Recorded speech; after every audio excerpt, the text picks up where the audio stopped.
తెలంగాణలో హత్య రాజకీయాలు జరుగుతున్నాయని బీఆర్ఎస్ వర్కింగ్ ప్రెసిడెంట్ కేటీఆర్ ఆరోపించారు.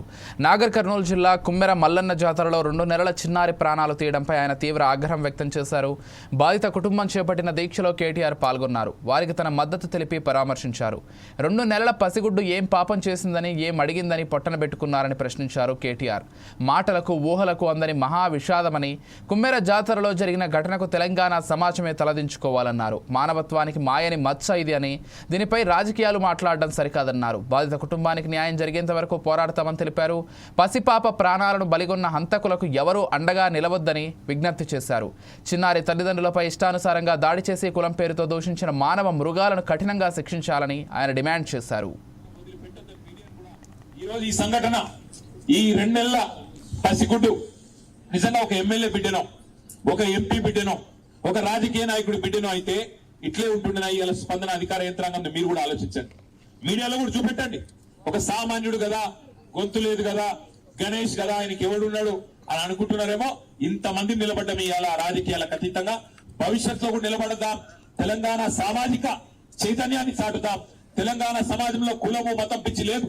మన దగ్గర ఇంకో వేరే రాష్ట్రంలో ఉన్నట్టు కులం మతం పేరు మీద రాజకీయాలు లేవు. అదే పద్ధతుల్లో మనం భవిష్యత్తులో కూడా నడవాలా.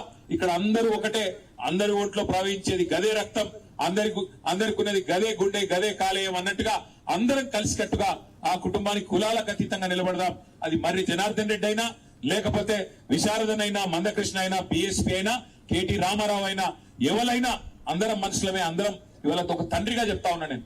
నిజంగా తల్లడిల్లిపోయింది వార్త చూసిన తర్వాత, గుండె తల్లడిల్లిపోయింది. 2 నెలల పసిగుడ్డును తనడానికి మనిషి అనేటానికి మనసు వస్తుందా? వాడు మానవ మృగమా, ఇంకోటి వాడు బయట ఉండాలనా అటంటోడు? అందుకే నేను అంటున్నా, ఇక్కడ కులం లేదు, మతం లేదు, ఏది లేదు. ఆ తల్లికి, ఆ కుటుంబానికి న్యాయం జరగాలి. జరిగేదాకా మనం వదిలిపెట్టొద్దని మీడియాను కూడా ప్రత్యేకంగా కోరుతూ, వారికి తక్షణ సహాయం కింద పార్టీ తరఫున 1 లక్ష రూపాయలు సాయం చేయడానికి వచ్చినాము. ఇది మాత్రం కాదు, ఆ కుటుంబానికి అండగా నిలబడి 10 లక్షల రూపాయలతో వారికి ఇల్లు కట్టించి వారికి తప్పకుండా గృహప్రవేశం కూడా నేను వస్తాను ఏదైతే మాట ఇచ్చినో తప్పకుండా నిలుపుకుంటా అని చెప్పి కూడా తెలియజేస్తూ, అమ్మాయికి తక్షణ సాయం కింద 1 లక్ష రూపాయలు పార్టీ తరఫున అందజేస్తా ఉన్నాం. ఈ ఘటనతో పోలీసులు బాధిత కుటుంబానికి అండగా నిలవకపోవడం దారుణమన్నారు. హంతకులను కాపాడేందుకు పోలీసులు ప్రయత్నించడం ఆ వ్యవస్థకే సిగ్గుచేటని విమర్శించారు. మనం ఎంత అభివృద్ధి చెందిన సమాజంలో ఉన్నా నేటికి కులం పేరుతో దాడులు చేస్తుండడం దారుణమన్నారు.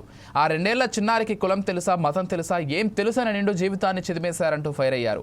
హంతకుడు ఏ పార్టీకి చెందిన వాడైనా నిష్పక్షపాతంగా దర్యాప్తు చేసి కఠినంగా శిక్షించేలా ప్రభుత్వం చర్యలు తీసుకోవాలని, చిన్నారి మరణానికి కారణమైన 8 మందిని వెంటనే అరెస్ట్ చేయాలని, బాధిత కుటుంబానికి ₹1 కోటి పరిహారం, ఒకరికి ప్రభుత్వ ఉద్యోగం ఇవ్వాలని డిమాండ్ చేశారు.